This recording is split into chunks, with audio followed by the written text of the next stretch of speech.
Hey y'all, welcome to Parent Empowerment with Mandy Drogin. I'm Mandy. I'm just a mom sitting down having real conversations with real Texans about what's going on in our state. Today, I'm so excited to be joined by Julie Ruehle. She is a mother, a philanthropist, a successful businesswoman, and she is here on the front lines of the fight against the Islamist takeover of Texas. Julie, thanks for being here. Thank you for having me. It's a pleasure. I'm so glad that we got to connect and that you could share with me your story about living in Iran before the Revolutionary Guard took over, and then what you saw and what you see now occurring in America. So let's just jump in to your early life. Tell me about life in Iran before it was taken over. Well, thank you for having me here. It's a pleasure. I was only 10 years old when the revolution occurred in Iran. In some ways, I feel lucky to have seen it on both ends. I've seen it before and after. As a 10-year-old, I wasn't all that in tune with what was happening, but I did notice, and in hindsight, when I look back, the freedom that we all had experienced as women back then, and how it all changed as a 10-year-old, and what they did to us the minute the revolution happened, and all the promises that were made, and all the promises that were not kept, and all the promises that changed with compulsory hijab as a kid going to school, that I had to start covering my hair. Yes. So what were some of the promises that the Islamists came in and made? Well, it was a collection. It was a coalition of several groups. Okay. Islamist clerics, they were one of them. Okay. There were the Marxists. Yep. There was the Green. The Green Party was actually the Islamists. That we had the intellectuals. We had the students that were far left and lefties.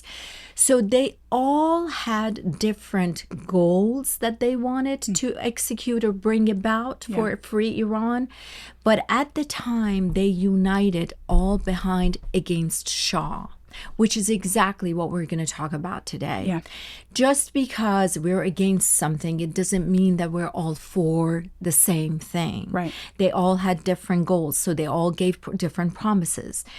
At the time, clerics, they had better organization. When the revolution occurred, they were able to execute a lot faster, and we're going to get into this, when they essentially exiled, killed, imprisoned everybody else that did not go along with their ideology, which is that Islamist ideology that we're going to talk about. That's right. That's right. It's pervasive. It's underlying everything. It's underlying everything. Everything you do, everything you think, everything you say. And they're willing to murder for it. That's the key, right? Absolutely. That's the caliphate. Right. That is in Islam. That's what we were taught in school. Islam encourages people Muslims that are true believers, that is their duty. If I see you and I try to convert you, I guess I have 3 chances to ask you. And if you don't, it is upon me to take care of you. And your blood is washed and my sins are forgiven because you're an infidel. To kill. When you say take care, the job is to kill. Kill. If we're unwilling to convert, it's to murder you. It's almost, I cringe when I even say this, but as a kid, going to school and learning about these verses in Quran or the interpretation thereof, I knew even back then as a 10-year-old, that does not sound right. How could this be holy? How could this be divine? How could this be right? But then again, I was a 10-year-old, and the brainwashing and the doctrine, it all started from there. They were the most organized, and they were able to execute to their ideology. That's right. Well, I'm glad you point that out, because horrifyingly, we're seeing the same attempt to promote the Islamic worldview, which is ultimately, right, that Islam should be over the entire world. Everyone should submit to Allah. If you refuse to, you're given 3 attempts. If you do not convert, if you do not convert, if you are an infidel, then a Muslim has every right to murder you. Exactly. And this is what we've seen for decades, not just in Iran, but throughout the world, right? Is this just recently calling. There was this person whose name escapes me, a very high-level officials in Iran. Okay. He was encouraging people to kill President Trump. And he said, your sins are forgiven. His blood is washed, or whatever the translation is. Yeah. You go for it. And it was just some scary music in the back. This is in the state TV. This is not some Instagram meme or anything. Right. This is a guy from some very high official. So that's the caliphate. That's the mentality. You're a bad person. It's upon me to kill you. Got it. Okay. So they came in and utilizing the, I would say, intelligentsia, foolish class that think that if you just follow them, that the world can be utopia, combined with the Marxists who effectively have the same foolishness. They don't recognize original sin. They don't recognize human nature. They just believe that you can educate people out of this or coerce them out of it, which the Marxists do when they then end up killing people like Hitler and Stalin and others.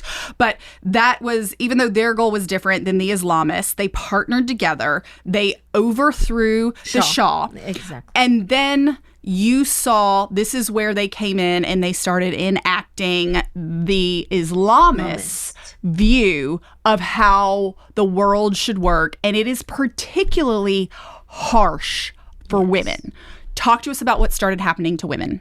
Okay, well, I'll take you back to before this happened. Okay. We started modernizing. Well, this is actually Shahbanu. Shahbanu is the queen, the wife of the Shah, the late Shah. She was into art, culture, education, animal rights. She was beautiful. Beautiful. Yeah. And she's still living. She's still with us. And it was amazing what she was doing. The monarchy itself sponsored cancer treatment, some centers, women's organizations, family planning, birth controls, families, the women economical mobility, and all of that. Women's rights, right, to vote, right? Yeah. 1963. It was all under this monarchy that all happened. So take that, and all of a sudden we juxtapose that to what happened after the revolution. By the way, the Marxists, the leftists, the intellectual, the students, they didn't think that they were voting for another tyranny. Right. They wanted more political freedom. They wanted more voice. They wanted less repression or political involvement. Okay. They didn't think that Islamists were going to take over. And all of a sudden, the women's right. So Shahbanu had essentially reduced the the polygamy, right? All of that came back, right? Under when the guard took When over. the guards, when Okay. revolutionary, the marriage rights, right? In Iran, as a woman, you can't get a divorce. Men could get a divorce. Right. So Shahbanu did away with that, gave more legal rights to the woman. Right. After the revolution, all of that went away. Yeah. The inheritance laws. If my husband dies, I'm entitled, right now, under this regime, I'm entitled to 1/8 of the wealth that we built together. The rest will go to the kids. Okay. So there is no equity in any of that. Custody of the children, if you get a divorce, the children will go with the man, unless the man doesn't want the children and bounces them back to the wife. Yeah. So many of these things, women got appointed under Shahbanu to judgeship. There were like professors and diplomats and international visibility and all of that. All of that were axed. None of that. No more diplomats, no more women, no more judges, all of them. Yeah. So that juxtaposition, even as a kid, again, I was 10 years old, but what I could see was the compulsory hijab. I could see that they would line us up before we would go to class. And if our hijab was not proper, do you remember Masa Amini and all of that happened? Of course. If I was not wearing my hijab properly and a few strands of hair showed, They can beat you to death. they would beat you, they would subject you to lashes, or they would call your parents and say she cannot come to school anymore, which was the worst thing for a 10-year-old, right? To be your parents to come in and say that she's not abiding by these rules. the compulsory learning of the religion and history books. Holocaust. Can you believe we were never taught Holocaust? I did not even know. I'm ashamed to say this. Until I came to the U.S., when somebody mentioned the name Holocaust, I had to go look it up. And I was 17 years old when I got here. Yeah. That means that no one, as a 10-year-old and beyond, they erase the books, they cleanse them, only the ideology, which is the Islamists that we were talking about.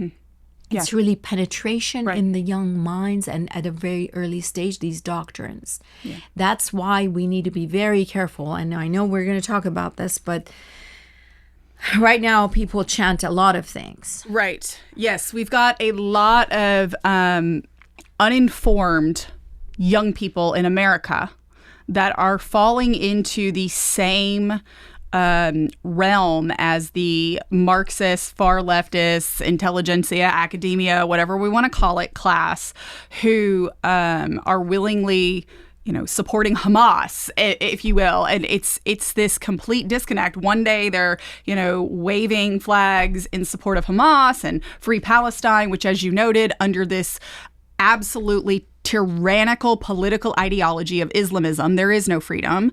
And then the next day, they're waving a transgender flag, and it's like a shape shifting, but it's wild, and it's because they don't know the history. So let's talk about, you touched on it a little bit. So after the Islamists, after the overthrow of the Shah by the Red-Green Alliance, the Marxist Islamist Alliance, then what happened to the Marxist leftist class? They were not as organized. Okay. Therefore, they were not able to execute to the ideas that they had in mind. Okay. Clerics we didn't have social media back then, Sure. but these guys had mosques everywhere, Right. which takes me to another conversation about mosques at every corner. We'll get to that next. This is what this was about. Khomeini had the platform. Yep. He had the trust. People intuitively trusted the religious groups and mosques. So he had the ears of all these people. His message was very simple. Shah is corrupt. Okay. Shah is a slave to America and the UK, Great Britain, and Islam will bring you justice. And while we're at it, we're going to pay for your transportation and utility bills and water bill and electric bill. What does that remind you? That's the Marxist. That's the Marxist. That's New York. Right. Yes. That's New York. Mamdani. Right. Yes. Right. That's exactly. Islamist so we've heard communist. it all. Yes. We've heard it all. We're hearing it again. We're hearing it again. When he was campaigning, and I was listening to this guy, I'm like, that sounds awfully familiar, and we're not falling for that. I hope America is not falling for that.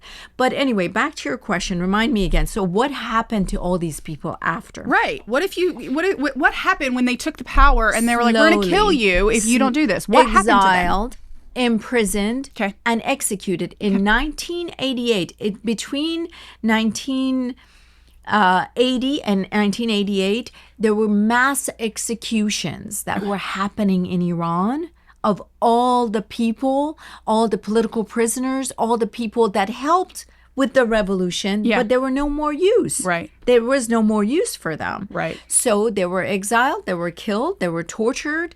So there were people that often tell you, and I run into them in different circles, I was in prison during Shah and I was in prison during the revolution, Islamic Republic. So no more use for them. You're out of here. That we control dissent. In January of this year, I mean, I would be remiss not to talk about that. 40,000 people were killed. This is the sound of the dissent. People went out there, and they did have the borders that they were carrying, the banners that they were carrying. Right. It was the son of the Shah that they were trying to promote. Okay. They were trying to put him back in, bring back the freedoms. Bring back, right. So millions came out. Can you, before we move on from that, because it is very relevant to now, it's two things. One, what Islamists do after they got the power, partnering with the Marxists, they slaughtered them. They slaughtered They them. killed They them. didn't Right. partner. This is what Americans need to understand. Yeah, When the useful idiots are no longer useful, they slaughter you. But this is not a new tactic. We watch this. I talk a lot about the long march through the institutions that we're watching play out here in our institutions of higher ed, our media, our business, and where they were infiltrated from the bottom and have, through the past several decades, grown more power and more influence on what's in our classrooms, what teachers' training programs are. It's called the Long March through the institutions here in America. But what people don't realize is that was taken from Mao's Long March through China, where he built up the Red Guard, which was young Marxists who wanted, more of whatever it was that they wanted, more things paid for, more this, more that, thinking that it just can materialize out of nowhere. And Mao capitalized on that. And he raised an entire generation of kids that were willing to tell on their parents, that were willing to turn in their teachers and professors. And that Red Guard, he leveraged them to murder their own families. But then once they became too radical and he couldn't control them, what happened to them? Off with their heads. He murdered them as well. And so this is a pattern by the Islamists and Marxists that have this absolutely destructive mentality that they can create some sort of perfect life on earth or whatever. And as Christians, we know that is not real. That cannot happen. Right. So I want to point that out while we talk about that red-green alliance, is that this has repeated itself multiple times over history. And Americans are the leaders of the free world. And it's time for us to stand up and talk to people like you that will tell the truth of what this inevitably leads to. So Thank you for being here, and let's continue. But I wanted to tie that in, that this is not a new tactic. No. This is what they do. And we're watching it play out right now. They use you. Yeah, they use you. That's and right. The young people need to understand this. Yes. Freedom is very easy to lose if you don't guard it. Right. And it's just like a frog. If you put a frog in a boiling water, it will jump right out. But slowly, if you start warming up that water, the frog will get used to it. When we start losing these freedoms and we're not fighting for them, that would be the end of it. We will become those victims. The very people that we were fighting, they will use the same tools to kill us. That's right. The LGBTQ. I mean, I can't help but to, I don't mean to say that I'm laughing, but I chuckle with great amount of tragedy that I feel in my heart, that these people are so innocently chanting for free Palestine. They do not know Hamas. The minute they're in power, they will kill these people. Right. Number one, they are the biggest infidels against the word of God, against Islam. Thou shalt not be homosexual. Thou shalt not change your sex. Thou shalt not. It's unbelievable to me. I agree with you, because we're watching this play out, and it's here in Texas. It's here in America. I know there is an imam at a Doral Qasim school in the DFW area, and he's routinely preaching about and says, well, Muhammad said to kill homosexuals. And I'm like, this is on American soil. That is it is insane, but it's the same people. And the irony of it, you brought up Mamdani, I actually talk about Mamdani a lot, not specifically in this context, but it does tie in what we're fighting against here in Texas, is the red-green partnership. People may not realize this, but when Mamdani was running, he had a famous transgender man who participated in RuPaul's drag shows. His stage name or whatever is Plasma, and he was headlining fundraisers for the Islamist communists Mamdani in New York City to bring in that LGBT kind of crowd, that far leftist Marxist crowd that fits into that intersectionality wheel of craziness. But he was headlining these fundraisers and whatnot, but people don't realize the connection to Texas. That transgender gentleman named Plasma. I don't know what his first name is, but he's the son of a former state board of education member named Thomas Ratliff, whose father was the lieutenant governor for a period. And it's really problematic because simultaneously, while this gentleman is now a consultant in education, including to the Texas Association of School Boards over the past 5-10 years, receiving nearly $500,000 of taxpayer money to advocate for education for the Texas Association of School Boards, or TASB, he also simultaneously, his transgender son, Plasma, is bragging in national publications about how his dad is also teaching drag queens at the Texas Capitol how to testify against banning drag shows in front of children. And this is where this all fits in, is we think it's over there in Iran. We think it's all over there in the Middle East. It is right here in Texas, and it is knocking on our door. So I just wanted to wrap that. Everything that you're saying, we need Texans to understand. It is not far away. They are here. And let's jump into that. We are a free society. America is the greatest nation that's ever existed. We are the defenders of the free world. Mm-hmm. Looking back at what you lived through and what you escaped from to come to America and become a highly successful businesswoman. And by the way, I didn't even touch on this. I hope that our viewers will go and see your incredible TED Talk. You do such a great job empowering women. And I can only imagine that comes from your heart of witnessing women's rights, women's lives being taken away. But what do Texans need to know when we're a free society and we're watching this play out and having a lack of understanding of what the objective is here in America? Yeah, the warning signs are everywhere, and we just need to be in tune.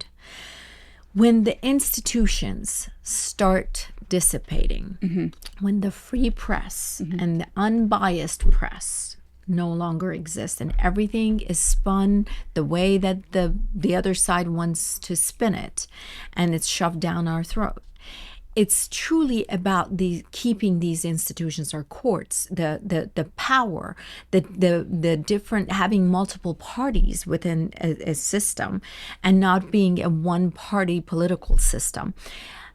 Not demonizing dissent and not looking at me if I don't believe the same way as you do, not dehumanizing me because of my beliefs. Mm-hmm.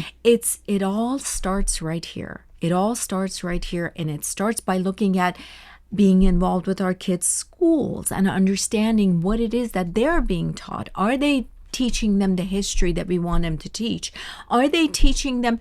I think the kids will need to learn about all religions and be exposed to everything that every religion has done in an unbiased manner for them to be able to make their own conclusions.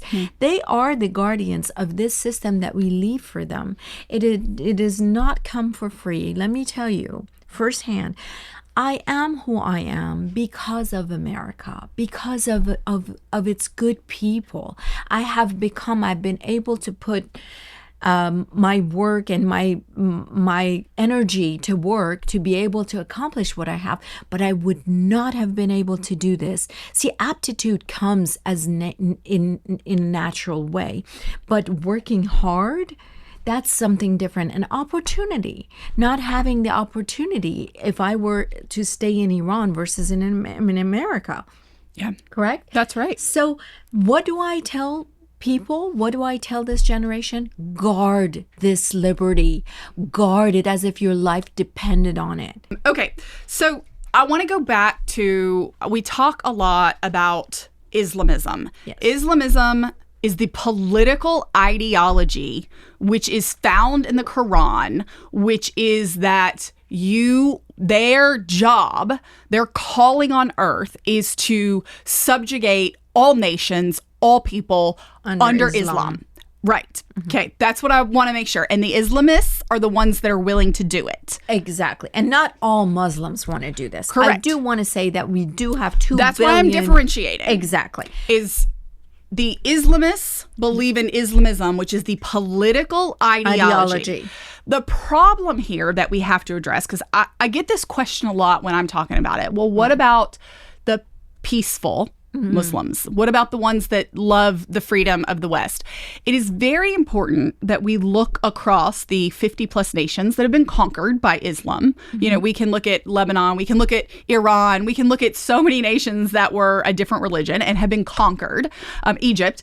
And it is not necessarily the majority, but it is the active and aggressive Islamists that are willing to do the hard work, if you will. They're willing to murder to convert. They're willing to murder to take over. They're willing to do these atrocities. And we can see what's happening in the UK right now. It's a harbinger, right? That while the active ones that are pushing this, they're the ones that are getting involved in politics, running for office, creating their own legal system, creating no-go zones. There's no places that the police won't go in London that are operating under Sharia law. So I think it's so important for people to understand what Islamism is. So dive into that a little bit more so that there is an understanding for those that say, well, my doctor is a Muslim and he's a very nice person, or something along those lines. What is Islamism and why does the threat need to be taken so seriously? Right. So the 2 billion peaceful Muslims that practice their religion, we believe in freedom of religion, and that should stay. So we're not arguing that. However, I do want to say this, that the religion itself, Islam, is not a peaceful religion. These peaceful Muslims are peaceful because they're peaceful people. They are just spiritual, and Islam happens to have been the religion that they were born into, and they hang on to that. And they're peaceful, and regardless of that, they will not kill, they will not do any of these other things. So to me, that's not any different than Buddhist, whatever, but in this case, it's Islamist, but they do not subscribe to the killings and the ideology. They don't try to convert you. It's their spiritual way. So let's put that aside for a second. That's why the doctor who is peaceful and you love him and all of that is great. Islamists, on the other hand, these people, it's caliphate. It's a mandate by Islam that Islam is the most superior religion of all the religions. That's what they say. They say Muhammad was the last prophet, and it is upon us to expand and extend and take over. The whole world needs to live under Islam. In fact, I do remember this, that they were teaching us in school, that one day the world is going to be taken over by Islam. Right. That's the mandate. So these Islamists, they are the ones that would go, we have so many of them. They're different factions. Right. There's ISIS, there's Al-Qaeda, there's Hamas, there's Muslim Brotherhood. They all have their own. Taliban. Every little corner, and you look at them, they do not hesitate to kill. And I want to, again, tie this to this free Palestine. Yes, Palestine should be free. Israel should be free. Everyone should be free. But when you say free Palestine and you don't think about who you're actually supporting, it's the Hamas that's behind this. Yeah. And it's their ideology. And they don't want Israel to exist. Right. There is no free. There is no the call free. to free Palestine, to be clear, is to murder murder the Jews. And to eliminate Israel. Now, that's what free Palestine means. Exactly. And whether college kids understand that, that's why they chant from the river to the sea. That is the elimination of Israel. That is what they want. And that's why no peace deal, I mean, the Oslo Accords and going back, like, there is no peace deal they've ever willingly taken to have any sort of separated land, anything. It's because their entire mentality is everything should not, is to murder the exist. Israelites and those in Israel. And that's exactly what Iran wants. Right. Now, if you're talking about human rights, and if you say Israel has also killed I agree. The reason that Israel has killed is because these people are not peace-loving and do not want to separate the state or live all under the same state. How many times, let's go back in history, how many times has Israel attempted over the past, I don't know how many years, I don't have my history book here, how many times have they tried to divide this peacefully, and how many times that has been unsuccessful? 5 times, I think, is the going back all the way to the 40s, really. But and every time they try to give them a bigger piece of land, and then they wouldn't agree, and then we had the October. So they talk about Israel killing. Do I agree with that? No. I don't like that killing either. But why can't we all be peaceful to begin with, and so that Israel would not retaliate? What do we expect Israel to do? Not to retaliate? What do we do? If we had October 7th happening here, what would we do as America? Drop a lot of bombs. Drop a lot of bombs. To quote Toby Keith, put a boot in your rear. It's the American way.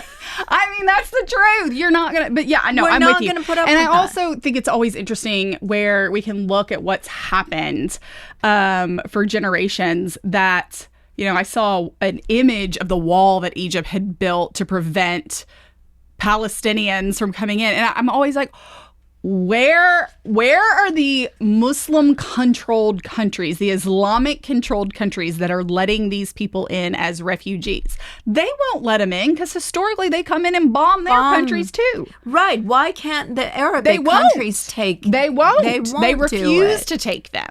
And there's a reason. And you touched on it when you talked about your history and what the things that you were taught when you were there, and the Revolutionary Guard, the Islamists took over, is they brainwash you from the time you're a child to hate the Jews, to hate the Christians. Not talk about Holocaust. Not talk about the Holocaust, but that your job is to spread Islam throughout the world. That's exactly right. And that's why, because and it doesn't matter your job, because you're also promised if you die doing this, if you shed the blood doing this, then you'll be in paradise. You're in heaven. Yeah. You've done your duty. God wanted you to do this, and to kill yourself and to kill others. Yeah, it's evil. It's an absolutely evil mentality. Evil, and yes, the peace-loving Muslims are great, and we love them. UAE, I love UAE. I mean, I travel there. I love them. I think they're all Islam is the prevalent. I mean, but 200 different cultures and religions live together. Yeah, and they're not murdering each other. They're not murdering each other, so it's possible. So. Okay, we've talked a lot about this Red-Green Alliance. I want to go back, and this I know stems from seeing the women's. I say it's like dropping a black sheet on millions of women that were there immediately, right? When they took over, they forced you to cover your head, every aspect. Women's rights. Seeing that, is that where you became so passionate about mentoring young women and protecting women's rights? Let's talk about that and your great work in doing that. Thank you. Yes, it's actually my pleasure. It's something I do to draw energy for myself. It's about paying it forward, and it's about my own girls, and it's about where I was and where I am today. It's about paying tribute to this country and its good people. It's about just paying back. And I feel that young women, and especially immigrant, let's admit it, I was one of them. I did not have the confidence that I have today, needless to say. And I didn't think that I had a seat at the table. I didn't think that I was worthy of it. And like I was trying to say earlier, having intellect is one thing. It's a gift that God has given you, and it's prevalent everywhere. But opportunity is not.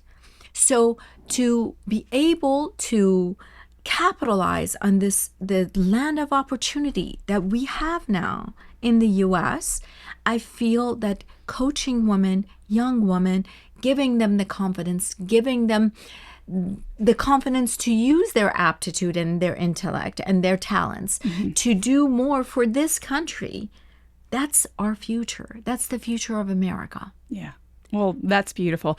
What's the name of your TED Talk? I know that people can type in Julie Ruehle for TED Talk for it to come up, but what was Invisible Investment? Invisible Investment. It's all. So I do invest in early stage companies, high tech, biotech, all of that. This TED Talk, it's actually a TEDx talk, was about investing in something we don't see and how much we can gain out of it in the future. It's about the next generation. It's about America. It's for America. So as a foreign-born American, I want you shared this with me when we first talked, but I want you to tell her just how you felt when you became an American citizen and why you love this country. I thought it was the biggest privilege. I was speechless that I was even allowed. In Iran, you cannot go apply for citizenship even if you wanted to, and I don't know why you would want to. But in these other countries, you can't even do that. Yeah. But the fact that this country gives me enough respect as a human being that I'm able, if I pledge my allegiance to it, it allows me to be part of it. So how did I feel? I cried. I absolutely cried. I raised my hand, and to this day, this is my country. Yes, I was born in Iran. That's what my birthplace, and I do love it, and I have memories and things like that. But this is where I did my growing up. America is my country, and I want to preserve it. I want to find it I want to leave it for my kids the way I found it when I got here. And that's why my involvement with all of this. What are the duties that you believe of any immigrant that comes into America? Assimilate, adopt these values. We all have agreed. We all have looked each other in the eye and we've said we're not going to kill each other. We're going to respect each other. We're going to respect each other's political views. There's freedom of speech. These institutions, these philosophies, the voting, the referendum, the ballot box, assimilate, understand, respect, and love, because you're going to have to carry that torch to your kid. If you're going to give them something bad, it's going to get worse after that. So what do we need to teach our young people in schools right now about America? Liberty is very fleeting. Guard it. Mm-hmm. Guard it hard. Yeah. And know that there is no peace with the extremists. Don't underestimate the power of extremists in any faction, in any political party. Do not underestimate that. Guard this freedom. I witness it being taken away. I would like for them to see that and understand it and find ways to preserve it and carry this torch.